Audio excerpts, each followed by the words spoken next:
الحمد لله نحمده ونستعينه ونستغفره ونؤمن به ونتوكل عليه ونعوذ بالله من شرور أنفسنا ومن سيئات أعمالنا من يهده الله فلا مضل له ومن يضلل فلا هادي له وأشهد أن لا إله إلا الله وأشهد أن محمدًا عبده ورسوله فإن خير الحديث كتاب الله وخير الهدي هدي محمد صلى الله عليه وسلم وشر الأمور محدثاتها وكل محدثة بدعة وكل بدعة ضلالة وكل ضلالة في النار. أعوذ بالله السميع العليم من الشيطان الرجيم. إن تمسسكم حسنة تسؤهم وإن تصبكم سيئة يفرحوا بها وإن تصبروا وتتقوا لا يضركم كيدهم شيئا. أما بعد رب اشرح لي صدري ويسر لي أمري واحلل عقدة من لساني يفقهوا قولي. رب زدنی علما اللہم رب زدنی علما آمین. کبھی اے نوجوان مسلم تدبر بھی کیا تو نے، کبھی اے نوجوان مسلم تدبر بھی کیا تو نے، وہ کیا گردوں تھا تو جس کا ہے ٹوٹا ہوا تارا. تجھے آبا سے اپنے کوئی نسبت ہو نہیں سکتی، تجھے آبا سے اپنے کوئی نسبت ہو نہیں سکتی کہ تو گفتار وہ کردار، تو ثابت وہ سیارہ. گنوا دی ہم نے اسلاف سے جو میراث پائی تھی، گنوا دی ہم نے اسلاف سے میراث جو پائی تھی، ثریا سے آسمان نے ہم کو دے مارا. تمام قسم کی تعریف وحدہ لا شریک خالق کائنات مالک ارض و سما کے لیے ہے، اور لاکھوں کروڑوں درود و سلام و سستی اقدس مقدس پر جن کا نامی اسم گرامی محمد اکرم صلی اللہ علیہ وعلی آلہ وصحبہ وبارک وسلم ہے. وہ ذات مقدسہ مبارکہ مطہرہ کہ رب العزت نے جنہیں رحمت کائنات بنا کر بھیجا، جن کے ذریعے اہل کائنات کی ہدایت و رہنمائی کا بندوبست فرمایا. برادران اسلام، آج جو موضوع آپ لوگوں کے سامنے رکھنا ہے، دیکھیے ہمارے اوپر اجتماعی و انفرادی طور پر ہماری گھریلو زندگی میں یا ہمارے معاشرے میں جو بھی ظلم ہے، جو بھی مصیبتیں ہیں، جو بھی تکلیفیں ہیں، مسلمانوں مجھے یہ بتانا ہے کہ آج ان مصیبتوں کو برداشت کرتے ہوئے ایک انسان، ایک مسلمان دل برداشتہ ہو جاتا ہے. ایک مسلمان کی زبان سے یہ شکایتیں نکلتی ہیں کہ مجھ پر کیوں ظلم، کیوں مصیبتیں، کیوں مجھے ستایا جاتا ہے، ظلم کی بجلی مجھ پر کیوں گرتی ہے؟ صرف اس لیے کہ میں ایک مسلمان ہوں؟ ہاں، صرف اس لیے کہ میں داڑھی رکھتا ہوں یا ٹوپی پہنتا ہوں؟ ہاں، میں اسلامی وضاقتہ اپناتا ہوں، صرف اس لیے مجھ کو ستایا جاتا ہے؟ اور مسلمان یہ ساری باتیں سوچ کر مایوس ہو جاتا ہے، حالات کے سامنے ہار جاتا ہے، مجبور ہونے لگتا ہے.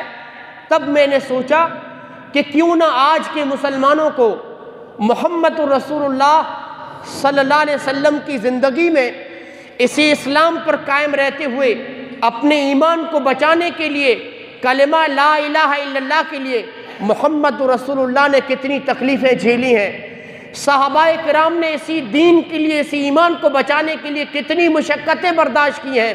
کیوں نہ محمد رسول اللہ کی زندگی کے پہلوؤں کو اجاگر کیا جائے، کیوں نہ صحابہ کی سیرتوں کو آپ لوگوں کے سامنے رکھا جائے. کیونکہ جب بھی دل میں ملال آئے، جب بھی ہمارے دل میں کوئی شکایت کا کوئی لفظ اٹھے، تو ہم محمد رسول اللہ کی زندگی کو دیکھیں، صحابہ کی سیرتوں کو دیکھیں، تب ہمیں اطمینان ملے کہ یہ جو حالات ہیں، یہ جو ظلم ہے، یہ جو دشمنوں کا ستم ہے، یہ کوئی نئی بات نہیں ہے. اس سے پہلے دوستو ہم اس سے بھی زیادہ بھیانک دور سے گزر چکے ہیں، اس سے بھی زیادہ دوستو خطرناک حالات سے گزر چکے ہیں.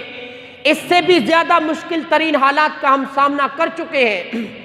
تاریخ اٹھائیے اور دیکھیے کہ محمد رسول اللہ صلی اللہ علیہ وسلم جب غار حرا سے اتر کر کوہ صفا پر چڑھ کر کہتے ہیں قولوا لا الہ الا اللہ، اے لوگوں کہہ دو کہ اللہ کے سوا کوئی معبود نہیں۔ غور کیجئے، تاریخ اٹھائیے اور دیکھیے کہ جب مدینے کی گلیوں میں، مکے کی گلیوں میں محمد رسول اللہ نے کلمہ لا الہ الا اللہ کی صدا بلند کی، جب آپ نے دین کی تبلیغ شروع کی، مکے کے سرداروں کو ان کی سرداریاں اور جاگیریں خطرے میں نظر آنے لگی۔ محمد رسول اللہ صلی اللہ علیہ وسلم پر ٹوٹ پڑے جس طرح کوئی بھوکا دسترخوان پہ ٹوٹ پڑتا ہے، اور اللہ کے رسول صلی اللہ علیہ وسلم پر ظلم و ستم کے پہاڑ توڑے گئے۔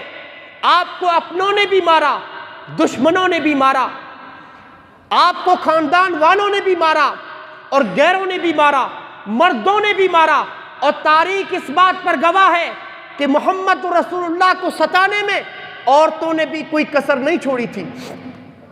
حفیظ جالندری لکھتے ہیں کہ قریشی عورتیں کانٹے بیابانوں سے لاتی تھی، قریشی عورتیں کانٹے بیابانوں سے لاتی تھی، گزرگاہے گلے گلزار وحدت میں بچھاتی تھی، جگڑتی بد زبانی کرتی فتنے اٹھاتی تھی، مگر وہ منبع جود سخا خاموش رہتا تھا، مگر وہ منبع جود و سخا خاموش رہتا تھا، زبان سے کچھ نہ کہتا، بس دعائیں خیر کرتا تھا۔ آئیے دوستو، آئیے ہندوستان کے مسلمانوں، اس منبر سے یہ پیغام دینا چاہتا ہوں کہ دین پر قائم رہتے ہوئے استقامت کسے کہتے ہیں، ثابت قدمی کسے کہتے ہیں۔ جو دین کے لیے آپ کہتے ہیں نا، تھوڑی سی مصیبت پر آپ شکایت کرتے ہیں کہ میں مسلمان ہوں اس لیے مجھے ستایا جا رہا ہے، وہ بھی مسلمان تھے، انہوں نے بھی کلمہ لا الہ الا اللہ کے لیے کتنی مصیبتوں کو برداشت کیا ہے۔ سیرت محمد رسول اللہ کی اٹھائیے، کچھ واقعات میں آپ لوگوں کے سامنے دوستو رکھوں، اندازہ لگائیے کہ محمد رسول اللہ نے کتنی تکلیفیں جھیلی ہیں۔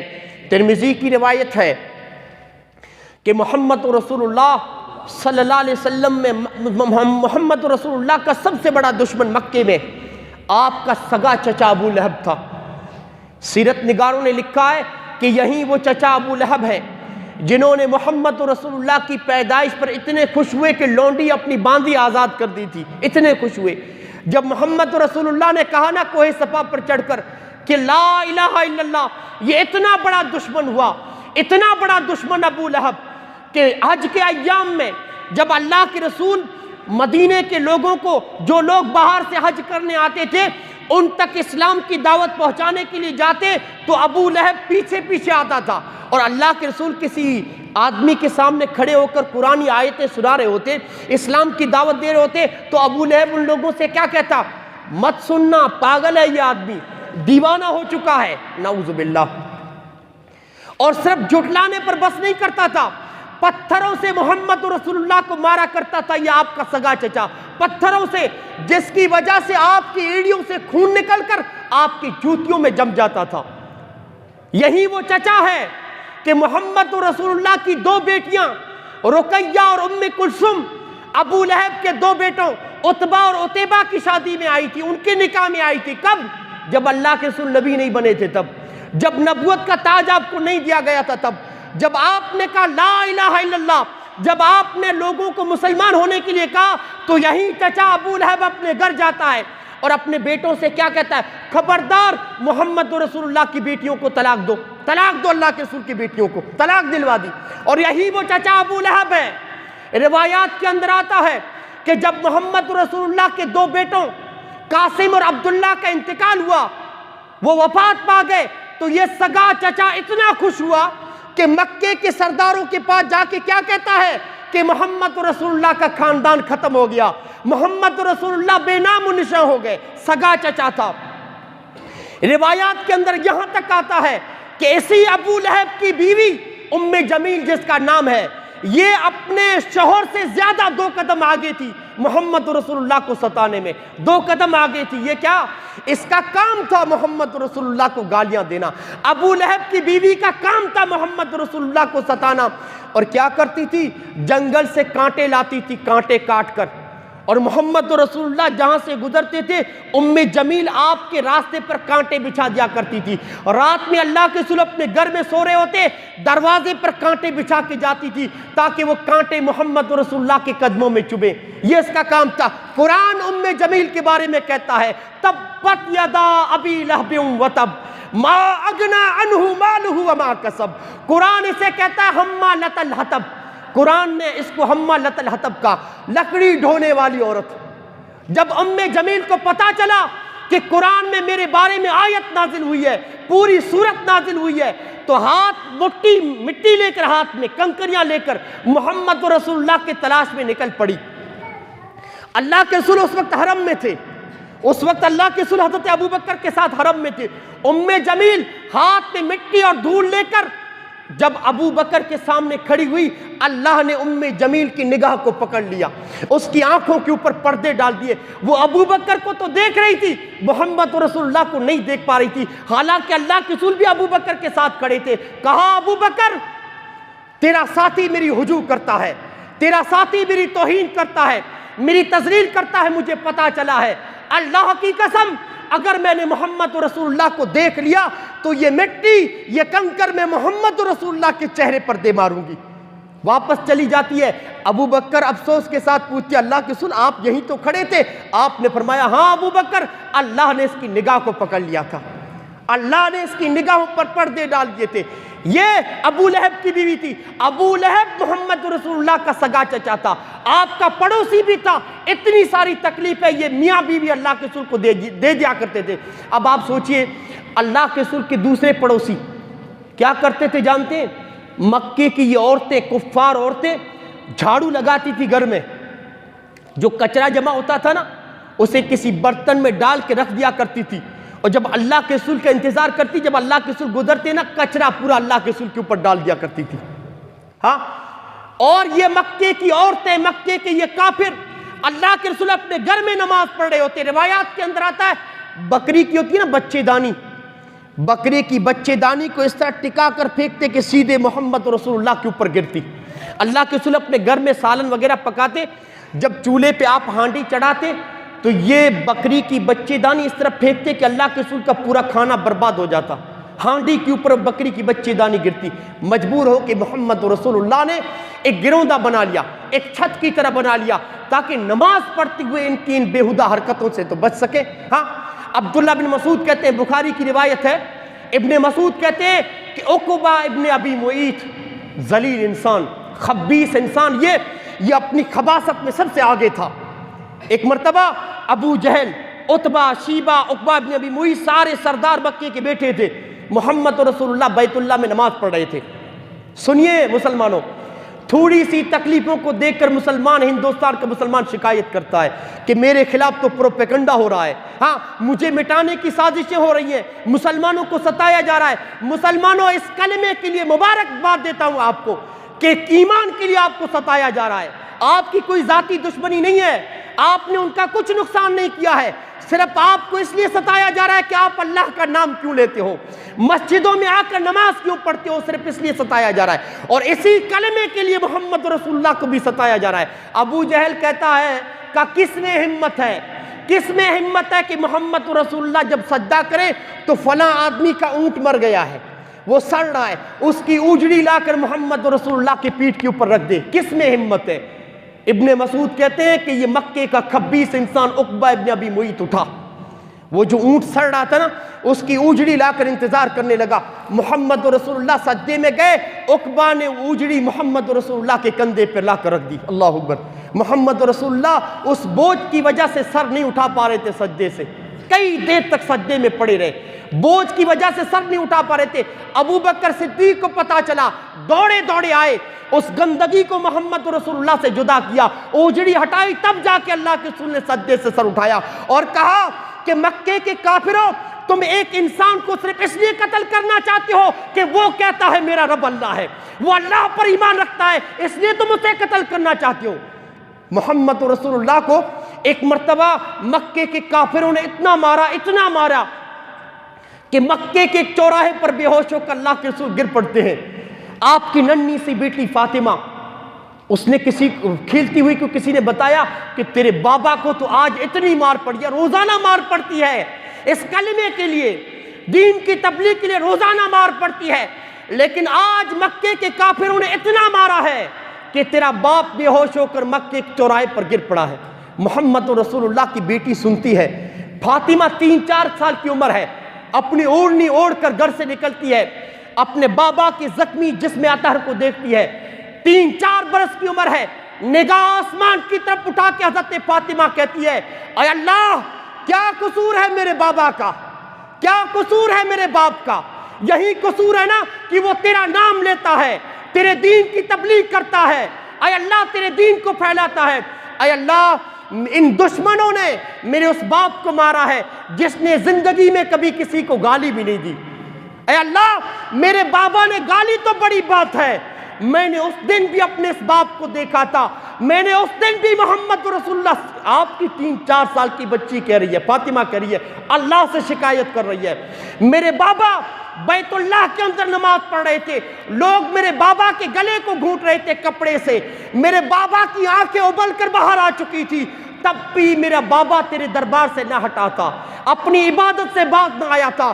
جب نماز سے فارغ ہوا تو جبریل نے کہا اللہ کے رسول آپ کا تو گلا بھی چھل گیا ہے۔ کہا جبریل رب کی توحید کے لیے، ایمان کو بچانے کے لیے میرا تو گلا چھلا ہے، اور رب کی توحید کے لیے نبیوں کے گلے کاٹ بھی دیے گئے ہیں، نبیوں نے اپنے جسموں کے ٹکڑے بھی کروا لیے ہیں۔ اے جبریل یہ مصیبت کچھ بھی نہیں ہے، یہ تکلیف ان تکلیفوں کے مقابلے میں کچھ بھی نہیں ہے۔ مسلمانوں طائف کی ان گلیوں کو یاد کرو، طائف کی ان پہاڑیوں کو یاد کرو جہاں نہ طائف کے لوگوں نے اسلام کو قبول کیا، نہ محمد رسول اللہ کو اللہ کا رسول مانا، الٹا طائف کے جو اوباش اور بدماش لڑکے تھے محمد رسول اللہ کے پیچھے لگا دیا۔ ان طائف کے بدماش لڑکوں نے محمد رسول اللہ کو پتھروں سے مارا، پتھروں سے آپ کو مارا، اور اتنا مارا کہ محمد رسول اللہ کے ٹانگوں سے خون بہ کر جوتیوں میں جم گیا، بے ہوش ہو گئے محمد رسول اللہ، اتنا مارا بے ہوش ہو گئے۔ یہ آپ کے اور میرے نبی ہیں، انہی کی دین ہے کہ دنیا کے کناروں تک اسلام پہنچا ہے، محمد رسول اللہ صلی اللہ علیہ وسلم۔ دوستو کوئی اس میں مبالغہ نہیں ہے، اللہ کے بعد اگر کسی کا درجہ ہے تو محمد رسول اللہ صلی اللہ علیہ وسلم کا۔ اس دین کے لیے طائف کی گلیوں میں پتھر کھائیں اللہ کے رسول، اللہ کے رسول کا غلام تھا حضرت زید رضی اللہ تعالیٰ عنہ، اللہ کے رسول کو اٹھا کر طائف کے ایک باغیچے میں لے آتے ہیں، محمد رسول اللہ پہ پانی چھڑکا، ہوش آیا، آسمان سے 2 فرشتے آ گئے، آسمان سے رب نے 2 فرشتوں کو بھیجا کہ جاؤ محمد رسول اللہ صلی اللہ علیہ وسلم سے کہو کہ اگر آپ اجازت دیں تو طائف کی اس بستی کو 2 پہاڑوں کے درمیان پیش دیا جائے، یہ عذاب کے فرشتے تھے۔ کہا اللہ کے رسول طائف کے لوگوں نے پتھروں سے آپ کو مارا ہے، کہو تو ان 2 پہاڑیوں کے درمیان طائف والوں کو پیش دیا جائے۔ محمد رسول اللہ صلی اللہ علیہ وسلم نے آسمان کی طرف نگاہ اٹھائی اور اللہ سے کہا اللہم اہدی قومی فإنہم لا یعلمون، اے اللہ معاف کر دے میری قوم کو، عذاب مت دینا، معاف کر دے میری قوم کو، یہ نہیں جانتے کہ میں نبی ہوں، اگر ان کو پتا ہوتا میں اللہ کا نبی ہوں تو مجھے تکلیفیں نہیں دیتے۔ اور فرشتوں سے اللہ کے رسول نے کہا مجھے یقین ہے طائف کے لوگ ایمان نہیں لاتے تو نہیں لاتے، مجھے یقین ہے کہ ان کی آنے والی نسلیں مسلمان ہوں گی، اور آج جا کے دیکھیے پورا طائف موحد ہے، توحید پرست ہے، پورا طائف مسلمان ہے۔ محمد رسول اللہ نے اتنی ماریں کھائی ہیں۔ مسلمانوں ایمان پر چلتے ہوئے، اسلام پر چلتے ہوئے آپ کو کیا پتا کہ کن صعوبتوں کو برداشت کرنا پڑتا ہے، اور نہ صرف یہ کہ محمد رسول اللہ کو ستایا گیا، محمد رسول اللہ پر ظلم ستم کے پہاڑ توڑے گئے۔ تاریخ کی کتابیں اٹھا کر دیکھیے، صحابہ کی سیرتوں کو پڑھیے۔ حضرت عثمان، صحیح مسلم کی روایت ہے، صحیح مسلم کی، کہ جب کوئی آدمی مسلمان ہوتا، محمد رسول اللہ کی رسالت کو مانتا، تو جس قبیلے کا ہوتا اس قبیلے کے لوگ اسے سزائیں دیتے تھے، اور جس کا کوئی قبیلہ نہ ہوتا، اللہ اکبر، آپ کو میں بتاؤں ایسی سزائیں دیتے تھے مکے کے کافر، مکے کے سردار، کہ اگر مضبوط دل والا انسان اگر محمد رسول اللہ کی صحابہ کے ظلم و ستم کی کہانیاں پڑھ لینا، مضبوط دل والا انسان بھی کانپ اٹھے گا۔ صحیح مسلم کی روایت ہے، حضرت عثمان جب مسلمان ہوئے، حضرت عثمان رضی اللہ تعالیٰ عنہ جب مسلمان ہوئے، ان کے چچا کھجور کی چٹائی میں لپیٹ کر ان کے ناک میں دھواں دیتے تھے، ذرا آپ سوچئے، آپ کو ایک گھر میں بند کر دیا جائے، کھڑکیاں دروازہ بند کر کے اندر دھواں چھوڑ دیا جائے، کتنا انسان کا سانس گھٹتا ہے، کتنی تکلیف ہوتی ہے۔ کھجور کی چٹائیوں میں لپیٹ کر نیچے سے حضرت عثمان کو دھواں دیا جاتا تھا۔ یہ تکلیف انہوں نے برداشت کی ایمان کو بچانے کے لیے، کلمہ توحید لا الہ الا اللہ کے لیے۔ رحم سیرت ابن ہشام میں حضرت مصعب بن عمیر رضی اللہ تعالیٰ عنہ کا واقعہ آتا ہے۔ سیرت نگاروں نے لکھا ہے کہ حضرت مصعب جب مسلمان ہوئے، ان کی والدہ کو پتا چلا، ان کی اماں کو پتا چلا کہ میرے بیٹے نے اسلام قبول کیا ہے، ان کا دانا پانی بند کر دیا، گھر سے نکال دیا حضرت مصعب بن عمیر کو۔ اور مصعب بن عمیر کے بارے میں ایک بات بتاتا ہوں آپ لوگوں کو، خوشحال گھرانے سے تھے، امیر گھرانے سے تھے، اور امیر گھرانے کا بچہ کس قدر ناز و نام میں پلتا ہے، کتنا لاڈلا ہوتا ہے ماں باپ کا، 1000 قسموں کے کھانے کھاتا ہے۔ یہ اچھے کپڑے پہننے والا مصعب بن عمیر، یہ اچھا کھانا کھانے والا، یہ بنگلوں کے اندر رہنے والا مصعب بن عمیر، جب ان کے گھر والوں کو، ماں باپ کو پتا چلا کہ میرے بیٹے نے اسلام قبول کیا ہے، گھر سے نکال دیا، کھانا پانی تک بند کر دیا، حالات سے دوچار ہو کر۔ سیرت نگاروں نے لکھا ہے کہ حالات سے دوچار ہو کر، بھوک کی وجہ سے حضرت مصعب بن عمیر کی چمڑی ایسے ادھڑ گئی جیسے سانپ کچلی چھوڑ دیتا ہے، جیسے سانپ کیسے کچلی چھوڑتا ہے، ناز و نام میں پڑھنے والے بچے کی چمڑی ادھڑ گئی۔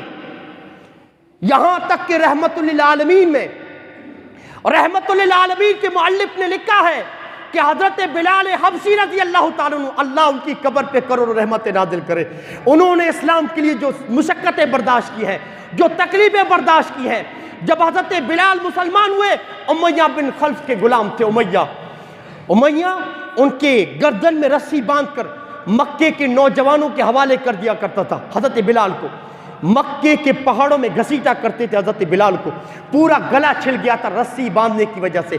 خود امیہ، حضرت بلال جب سے مسلمان ہوئے، کھانا پانی ان کا بند کر دیا گیا۔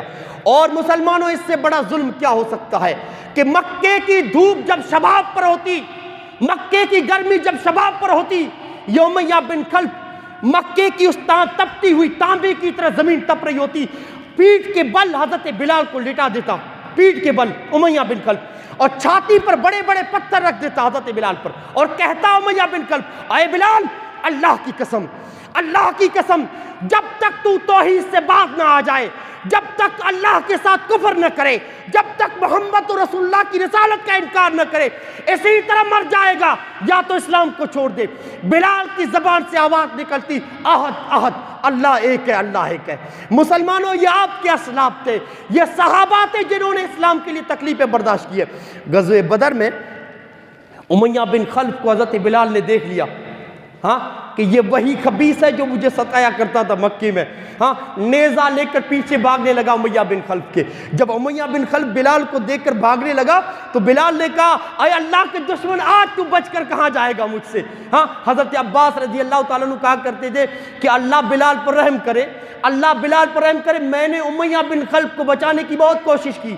ہاں، حضرت عباس مسلمان تھے، لیکن کیوں بچایا امیہ بن خلف کو؟ کیونکہ مکے میں ان کے دوست تھے امیہ بن خلف، یہ سے بچانے لگے تو نیچے لیٹ گیا تھا امیہ بن خلف، تو حضرت عباس پورا اوپر لیٹ گئے، لیکن نیچے سے حضرت بلال نے تلواریں مار مار کے اس کو قتل کیا۔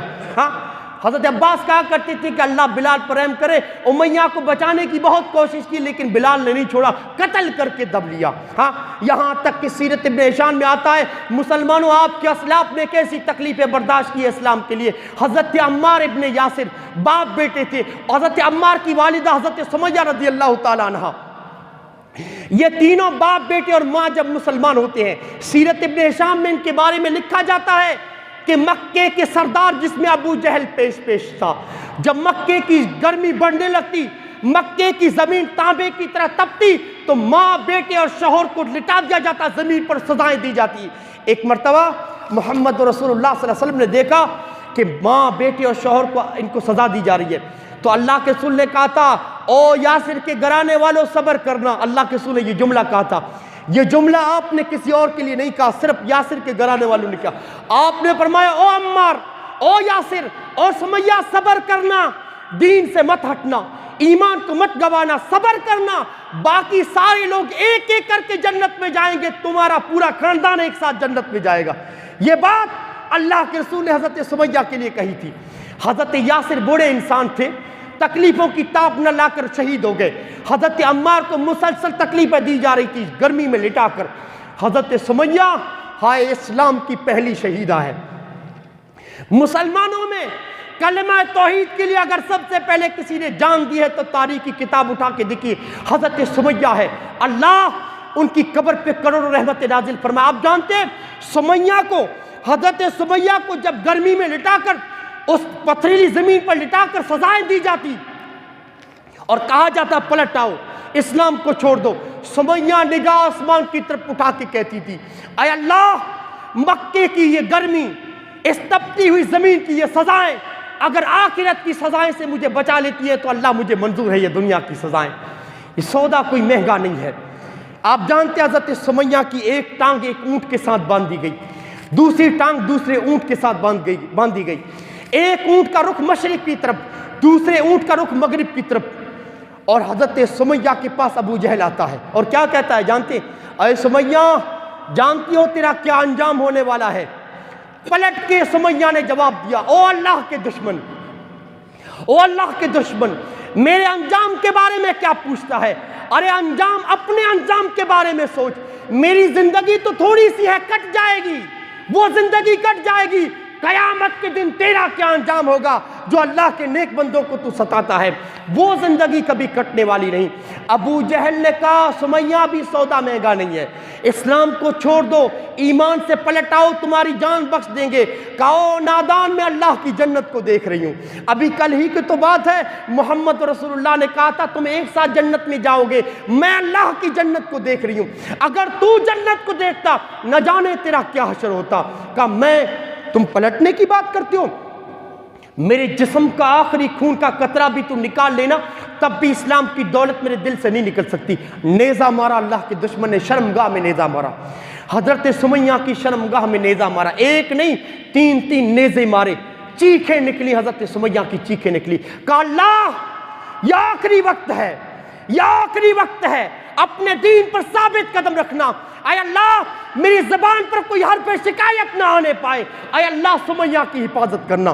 حضرت سمیہ، ابو جہل نے اونٹ کے سواروں کو حکم دیا کہ اونٹ کو ہانکو، اونٹ کو لے کے نکل پڑو، یہاں تک کہ جو دونوں ٹانگیں اونٹوں سے باندھی گئی تھی نا، جب ایک اونٹ مشرق کی طرف اور دوسرا مغرب کی طرف نکلا، حضرت سمیہ کو بیچ سے چیر دیا گیا، بیچ سے چیر دیا گیا، اور دیکھنے والوں نے حضرت سمیہ کی لاش کو جب دیکھا تو کہنے والوں نے کہا کہ ابو جہل نے اتنا ستایا، اتنی تکلیفیں دی، یہاں تک کہ 2 ٹکڑے کر دیے، لیکن لبوں کی مسکراہٹ نہ چھن سکا، لبوں کی مسکراہٹ نہ چھن سکا۔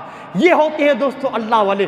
حضرت خباب بن ارت جب مسلمان ہوئے، حضرت خباب بن ارت جب مسلمان ہوئے، آپ جانتے ہیں مکے کے کافر ان کے بال نوچا کرتے تھے، پورے بال سر کے نوچ لیے، ایسے نکال لیے، اور انگاروں کو گرم کر کے، لکڑی کو تپا کر انگاروں کو گرم کر کے انگاروں کو بچھایا جاتا، خباب بن ارت کو پیٹھ کے بل لٹا دیا جاتا انگاروں پر۔ اور روایات کے اندر آتا ہے کہ مدینے میں جب خباب بن ارت پہنچے تو صحابہ کہتے ہیں کہ وہ نشانات بتاؤ جو اسلام کے لیے تم نے برداشت کیے۔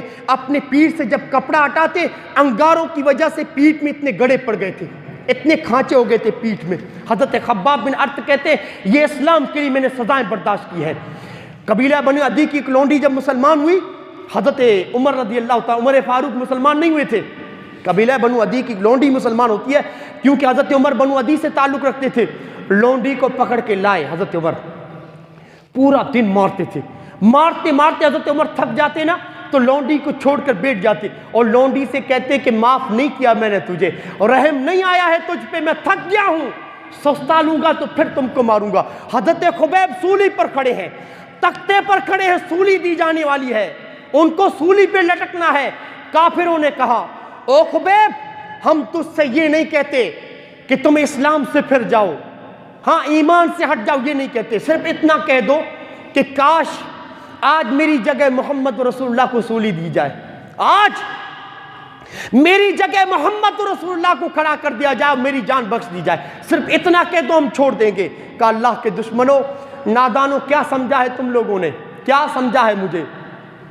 میں تو یہ بھی گوارا نہیں کرتا کہ میری جان بخش دی جائے، میری سزا معاف کر دی جائے اور محمد رسول اللہ کے پاؤں میں کانٹا بھی چبھ جائے، میں یہ چیز بھی برداشت نہیں کرتا۔ اللہ والوں کی بھی عجیب شان ہوتی ہے، جان دے دی، اسلام سے 1 انچ بھی ہٹنا گوارا نہیں کیا، سب کو چھوڑ دیا، اللہ سے تعلق کو نہیں توڑا، اللہ کی رسی کو اپنے ہاتھ سے نہیں چھوڑا۔ اور ایک مرتبہ پورے کافر بیٹھے، میٹنگ ہوئی کہ مسلمانوں کا اب کیا کریں، محمد رسول اللہ کا کیا کرے، اسلام تو بڑھتی ہی جا رہا ہے مکے میں۔ اب انہوں نے کہا کہ جب تک بنو عبد المطلب اور جب تک بنو ہاشم محمد رسول اللہ کو ہمارے حوالے نہ کر دیں، محمد رسول اللہ کو قتل کرنا ہے، نعوذ باللہ، جب تک بنو ہاشم والے ہمارے حوالے نہ کر دیں، مسلمانوں کے ہاتھ کوئی چیز ہم نہیں بیچیں گے، مسلمانوں کو کھانے پینے کی کوئی چیز نہیں دیں گے، ہماری شادی بیاہ میں مسلمان نہیں آ سکتے۔ مسلمانوں، یہ تو وہی چیز ہوئی نا، آج بھی دوستو بیعت لی جا رہی ہے کہ مسلمانوں کی دکانوں سے کوئی چیز نہیں خریدنا ہے۔ کیوں؟ کیونکہ آپ ایمان والے ہیں مسلمانوں، آپ مسلمان ہیں صرف اس لیے۔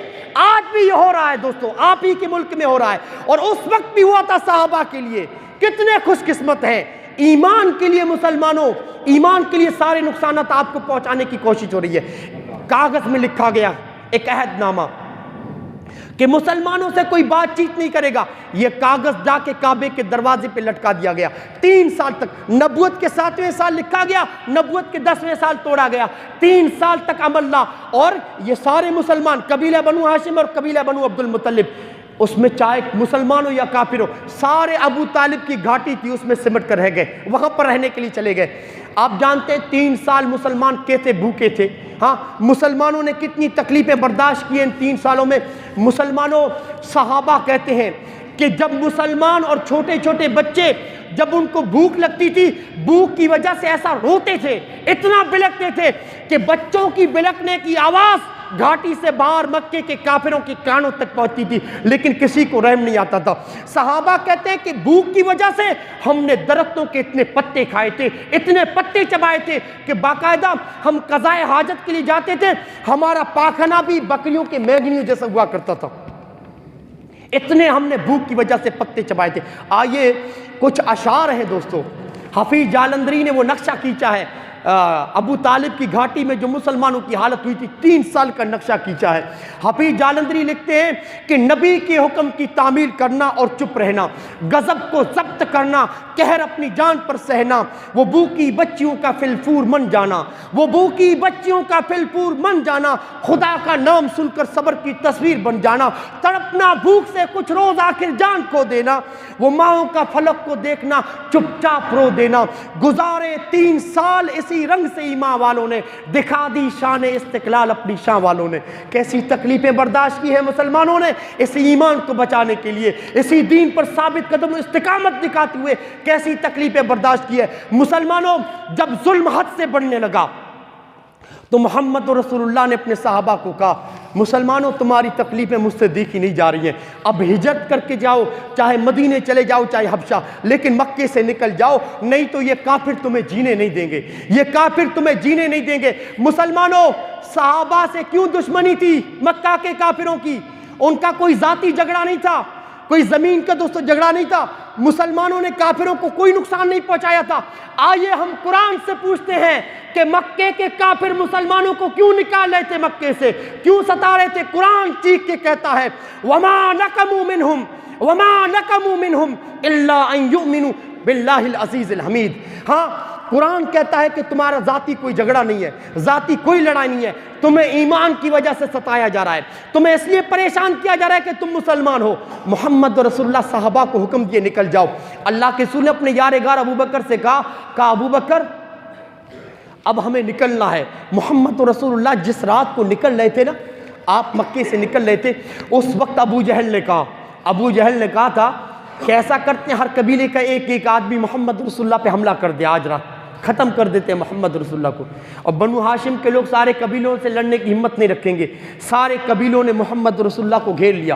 اللہ کے رسول جب اپنے گھر سے باہر نکلتے نا تو آپ نے مٹی لی، کچھ کنکر لیے، اور کافروں کے سروں کے اوپر ڈالا۔ اس وقت محمد رسول اللہ جب نکل رہے تھے نا، قرآن میں سورہ یاسین کی وہ آیت پڑھ رہے تھے، وَجَعَلْنَا مِن بَيْنِ أَيْدِيهِمْ سَدًّا وَمِن خَلْفِهِمْ سَدًّا فَأَغْشَيْنَاهُمْ فَهُمْ لَا يُبْصِرُونَ۔ ہم نے ان کے آگے بھی رکاوٹ کھڑی کر دی، ان کے پیچھے بھی رکاوٹ کھڑی کر دی، ہم نے انہیں اندھا کر دیا، وہ کچھ نہیں دیکھ پا رہے تھے۔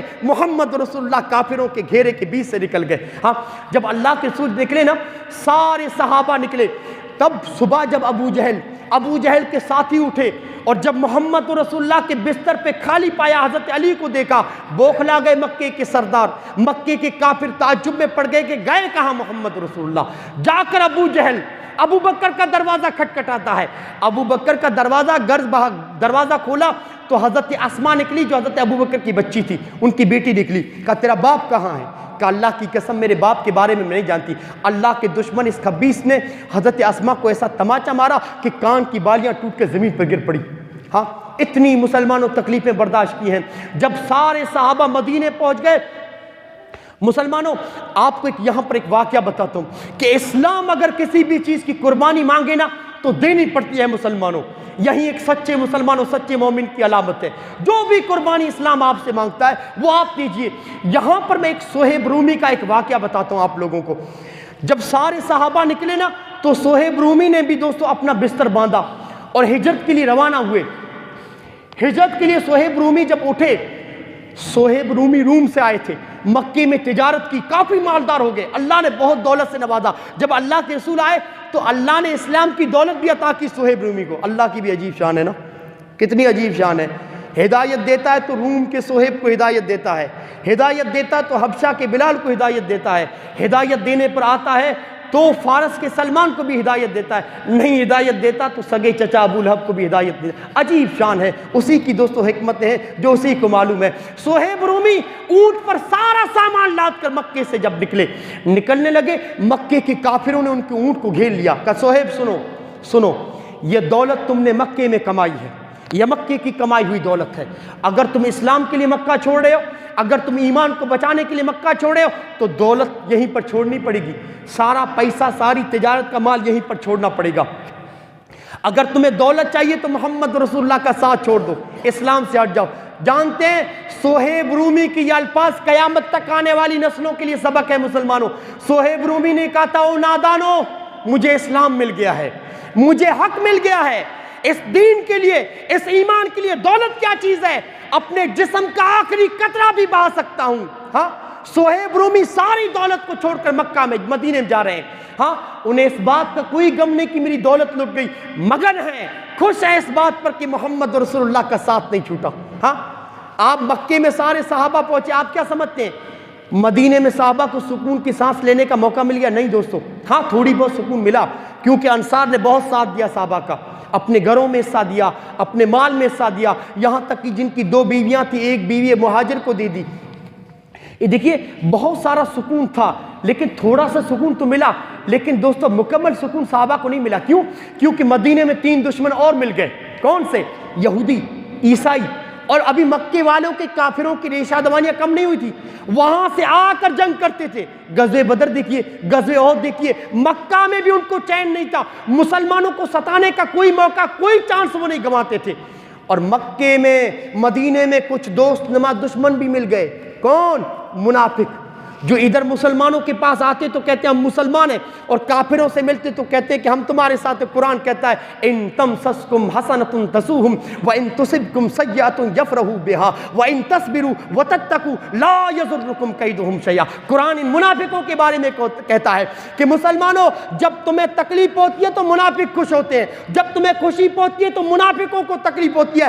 وان تصبروا وتتقوا لا یضرکم کیدہم شیئا۔ اللہ نے فرمایا مسلمانوں صبر کا دامن پکڑے رکھو، تقوی اختیار کرو، ان کی ساری چالوں کو میں ناکام کروں گا، ان کی ساری تدبیروں کو میں ناکام کروں گا۔ منافق، یہودی، کافر تمہارا کچھ نہیں بگاڑ سکتے۔ مسلمانوں کا اللہ کے اس فرمان پر ایمان تھا. مسلمانوں صحابہ نے اسلام کو اختیار کیا, ایمان کو بچایا, صبر کیا, تقوی کا دامن اپنے ہاتھ سے نہیں چھوٹنے دیا. مسلمان قرآن کی آیت پر عمل کرتے رہے, دین کو پھیلاتے رہے, اسلامی تعلیمات پر عمل پیرا ہوتے رہے. مسلمانوں 7 سال نہیں گزرے تھے کہ جس مکے سے انہیں رسوا کر کے نکالا گیا, مجبور کر کے نکالا گیا, ظلم کر کے مکے سے نکالا گیا, اسی مکے کی طرف 7-8 سال میں سینہ تان کے مسلمان جا رہے ہیں. ہاں, اسی مکے کی طرف جا رہے ہیں. کیوں؟ اللہ کا وعدہ تھا کہ اسلامی تعلیمات پہ عمل پیرا ہوگے تو تم ہی سربلند رہوگے, تمہیں دبدبہ عطا کروں گا, زمین کا عروج تمہیں نصیب کروں گا, مسلمانوں عزت تمہیں ملے گی. لیکن شرط ہے, کیا آپ مجھے دکھائیے صحابہ کرام نے تقوی کو کیسا اختیار کیا اسلامی تعلیمات پر. دیکھیے اسلامی تعلیمات سے ہٹ کر مسلمان صرف مسلمان نہیں نا, کبھی عروج نہیں مل سکتا. یہ ذلت کے بادل کبھی نہیں ہٹ سکتے. محمد رسول اللہ نے مکے کو فتح کیا. جس کعبۃ اللہ میں 200 نماز پڑھنے کی اجازت نہیں تھی, اس کعبۃ اللہ میں 360 بت تھے. ایک ایک بت کو گرا رہے تھے. محمد رسول اللہ کہہ رہے تھے جاء الحق وزاحق الباطل ان الباطل کان زہوقا. محمد رسول اللہ نے فرمایا حق آ چکا ہے, باطل مٹ چکا ہے, اور باطل کے مقدر میں مٹنا لکھا ہے. ہاں مسلمانوں, رب نے 2 ہتھیار دیے. دیکھیے صحابہ کی پوری زندگی میں نے آپ لوگوں کے سامنے کی. مسلمانوں اس جمعہ میں اس بات کو سمجھنے کی تھوڑی کوشش کیجئے. ساری زندگی اللہ کے رسول کی اور مختصر طور پر صحابہ کی زندگیوں کو میں نے آپ کے سامنے رکھا. کیا اللہ نے آخر میں جو میری تقریر کا جو لب لباب و خلاصہ ہے نا وہ یہی ہے. اللہ نے کیا کہا, وَإِن تَصْبِرُوا وَتَتَّقُوا, اگر صبر کرو تقوی اختیار کرو. مسلمانوں 2 ہتھیار ہیں.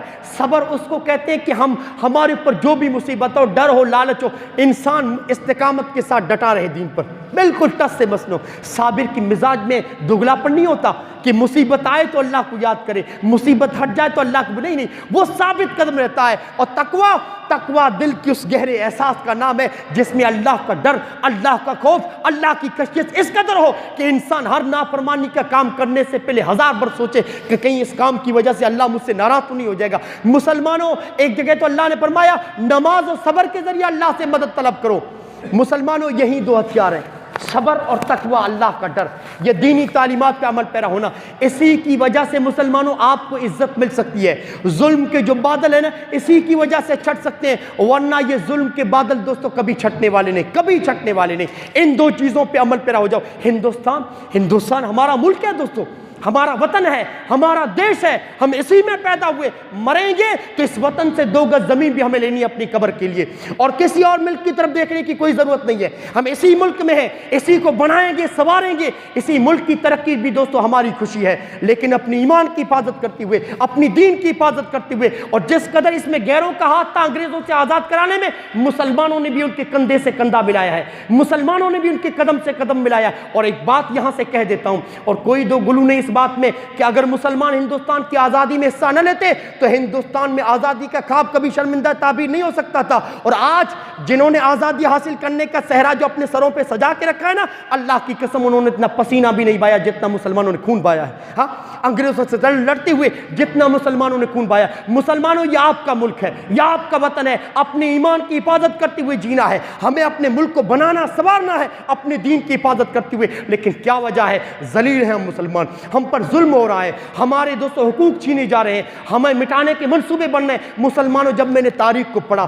جب میں نے قرآن و حدیث کا مطالعہ کیا, تو ایک بات مجھے سمجھ میں آئی کہ ہم کہیں نہیں ہارے, ہم کہیں نہیں مٹائے گئے, ہم کہیں نہیں لوٹے, ہم کہیں ذلیل نہیں ہوئے. دوستو ہمیں جو چاہے وہ اندلس ہو جہاں مسلمانوں کا قتل عام ہوا, مسلمانوں کی لاشوں سے تالاب بھر گئے تھے, چاہے وہ بغداد ہو جس کی تاتاریوں نے اینٹ سے اینٹ بجا دی, اور وہاں جاتے بغداد میں مسلمانوں کی پوری لائبریریاں جس میں دینی تعلیمات کی دوستوں کتابیں تھیں, ان دینی کتابوں کو ان لوگوں نے اٹھا کر, تاتاریوں نے اٹھا کر سمندر میں ڈال دیا.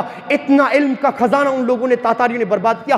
پورا سمندر کا پانی کالا ہو چکا تھا سیاہی کی وجہ سے, ان کتابوں کو برباد کرنے کی وجہ سے. مسلمانوں ہم کہیں ہارے ہیں, ہم کہیں ذلیل ہوئے ہیں، کہیں رسوا ہوئے ہیں، ہماری بد اخلاقی کی وجہ سے، ہماری بد عملی کی وجہ سے، نمازوں کو چھوڑنے کی وجہ سے، قرآنی احکامات کی دھجیاں اڑانے کی وجہ سے۔ مسلمانوں یہی چیز ہے جو ہمیں ذلیل کرتی ہے، مسجدوں کو ویران چھوڑ دینا، نمازوں کو ضائع کرنا، صرف جمعے کی نماز پڑھ کے اپنے آپ کو مسلمان کہنا، دوستو قرآنی تعلیمات کو چھوڑنا، یہی چیز ہے، یہی چیز ہے دوستو ہمیں جو ذلیل و رسوا کی ہوئی ہے۔ یہی چیز ہے کہ ہم اٹھ نہیں پا رہے ہیں، ہم سر اٹھا کے نہیں جی پا رہے ہیں، ہم عزت کے ساتھ نہیں جی۔ یہی ایک چیز دوستو مجھے جو کھلتی ہے، قرآن و حدیث و تاریخ کے مطالعے میں جو چیز پتہ چلی نا، ہماری بدعملی کی وجہ سے ہم ذلیل و رسوا ہیں۔ اور اس کو مسلمان کیا کہتے ہیں کہ آپ بدعمل، کہتا نہیں نہیں میری قسمت خراب ہے۔ کیا کہتا ہے مسلمان؟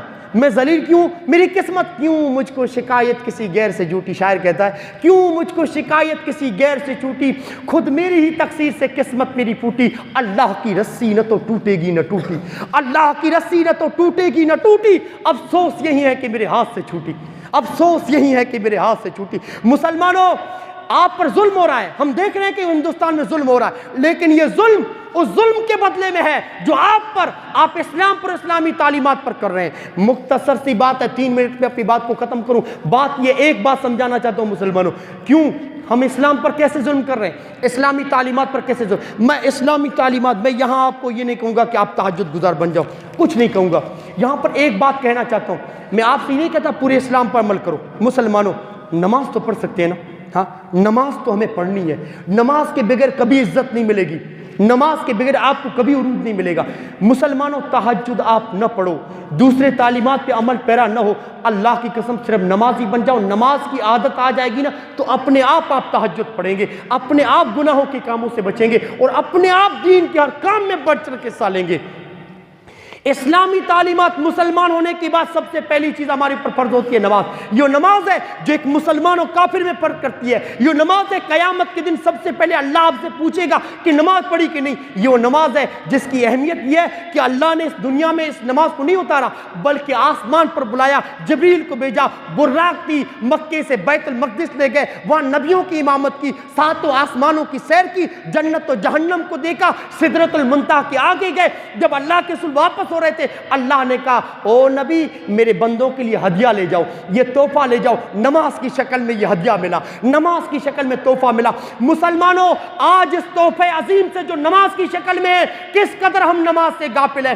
مسلمانوں اگر آپ چاہتے ہو کہ غیر مسلم اللہ کے ان گھروں کی ان کی حرمت کا خیال رکھیں، ان کی حفاظت کریں، تو مسلمانوں آپ بھی ان گھروں کی بے حرمتی مت کیجئے، آپ بھی اللہ کی۔ میں ابھی کہوں مسلمانوں، کوئی غیر مسلم ہماری اس مسجد میں جوتے کے ساتھ گھس آیا ہے، ہاں وہ نوجوان دوڑ پڑیں گے، ڈنڈا اور دوستوں لکڑا وغیرہ لے کے دوڑ پڑیں گے کہ کیسے وہ مسجد کی بے حرمتی کرتا ہے۔ لیکن اسی مسلمان کو کہو جو مرنے اور مارنے کی بات کرتا ہے، اسی مسلمان سے کہو کہ آپ 10 منٹ کے لیے ظہر کی نماز پڑھنے آ جائیے، کہتا ہے یہ نہیں ہوگا۔ ہاں اگر کوئی مسجد کی بے حرمتی کرتا ہے تو میں لڑنے کے لیے تیار ہوں۔ مسلمانوں اگر چاہتے ہو نا کہ اللہ کے ان گھروں کی غیر مسلم بے حرمتی نہ کریں تو آپ بھی مت کیجئے۔ اس سے بڑی بے حرمتی کیا ہو سکتی ہے کہ محلے میں مسجد تو تیار کر کے کھڑی کر دیں لیکن مسجد کو ویران کر دیں، ہاں نماز پڑھنے تک نہ آئے۔ کیا میں سچ بول رہا ہوں کہ دوستو محمد رسول اللہ نے فرمایا کہ آذان کی آواز سن کر شیطان اتنا دور جاتا ہے کہ جہاں تک آذان کی آواز جاتی ہے۔ لیکن دوستو کیا یہ حقیقت نہیں کہ آج مسلمان بھی آذان کی آواز سن کر اتنا ہی دور بھاگتا ہے جتنا شیطان بھاگتا ہے؟ کیا یہ حقیقت نہیں کہ ہماری مسجدیں جدید قالین اور جدید کمکموں سے جگمگا رہی ہیں لیکن اندر سے بالکل ویران، اندر سے بالکل کھوکھلی ہیں؟ جس طرح ایک کافر کو آذان سننے کے بعد کوئی پرواہ نہیں ہوتی، مسلمان کو بھی آذان سننے کے بعد کوئی پرواہ نہیں ہوتی۔ مسلمانوں یہی چیزیں ہیں، یہی ہماری بدعمالیاں ہیں۔ ہم جمعہ پڑھ کے اپنے آپ کو مسلمان کہتے ہیں، ہم جمعہ پڑھ کہ اپنے آپ کو مومن ہونے کا دعویٰ کرتے ہیں۔ یہ چیزیں کافی نہیں ہیں آپ کو دوستو عزت دلانے کے لیے، ہاں اس ظلم سے چھٹکارا دلانے کے لیے آپ کو اسلامی تعلیمات پہ عمل پیرا ہونا پڑے گا۔ کیا مسلمانوں یہ حقیقت نہیں ہے کہ آج ہمارے دلوں میں ایک دوسرے سے محبت و الفت کے بجائے دوستو بغاوت، بغض و عداوت ہے؟ ہاں ہم ایک دوسرے کے ہمدرد و غمگسار ہونے کے بجائے ایک دوسرے کے دشمن بنے ہوئے ہیں۔ ہاں قرآنی تعلیمات پر عمل پیرا ہونے کے بجائے، قرآن کو پڑھنے کے بجائے ریشمی کپڑوں میں ہم نے دوستوں سے لپیٹ کر ہمارے طاقوں اور جزدانوں کی دوستوں زینت بنا کے رکھا ہے. ہم مسلمان ہونے کے باوجود اسلامی تعلیمات کی ہم دھجیاں اڑائیں. یہی وہ چیزیں ہیں جس کی وجہ سے ہم ذلیل ہیں. یہی وہ چیزیں ہیں جس کی وجہ سے دوستوں مسلمانوں آپ رسوا ہیں. بس میں آپ لوگوں کو اس جمعہ سے یہی پیغام دینا چاہتا ہوں کہ دوسرے اعمال آپ کر سکیں نہ کر سکیں لیکن نماز کو قائم کر لیجئے. ان الصلاۃ تنہی عن الفحشاء والمنکر. نماز پڑھیں گے تو نماز آپ کو بے حیائی اور برائی کے کاموں سے روکے گی. اللہ سے دعا کرتا ہوں کہ نماز کی محبت ہمارے دلوں میں بٹھا دے. تا حیات ہمیں نمازی بنائے رکھے. اللہ ہمیں نمازی بنائے, ہمارے گھر والوں کو, ہماری نسلوں کو, جتنے بھی نمازی اللہ رب العالمین نمازی بنائے. ہمارے اندر جتنی برائیاں ہیں, جتنی بری خصلت اللہ دور کر دے. اللہ ہمیں نیکی کی کاموں میں دلچسپی لینے کی توفیق دے, برائیوں سے بچائے, اعلیٰ اخلاق کا حامل بنائے, برے اخلاق سے بچائے. آمین ثم آمین. السلام علیکم.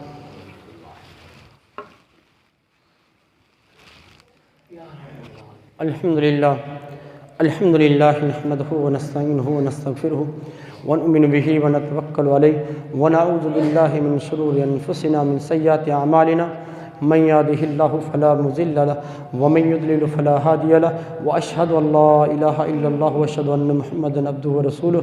فان خير الحديث كتاب الله وخير الهدي هدي محمد صلى الله عليه وسلم وشر الامور محدثاتها وكل محدثة بدعة وكل بدعة ضلالة وكل ضلالة في النار. اعوذ بالله من الشيطان الرجيم. ان الله يأمركم بالعدل والاحسان وايتاء ذي القربى وينهى عن الفحشاء والمنكر والبغي يعظكم لعلكم تذكرون. اذكروا الله يذكركم وليستجب لكم ولتعالى أولى أجل مكر والله يعلم ما تصنعون.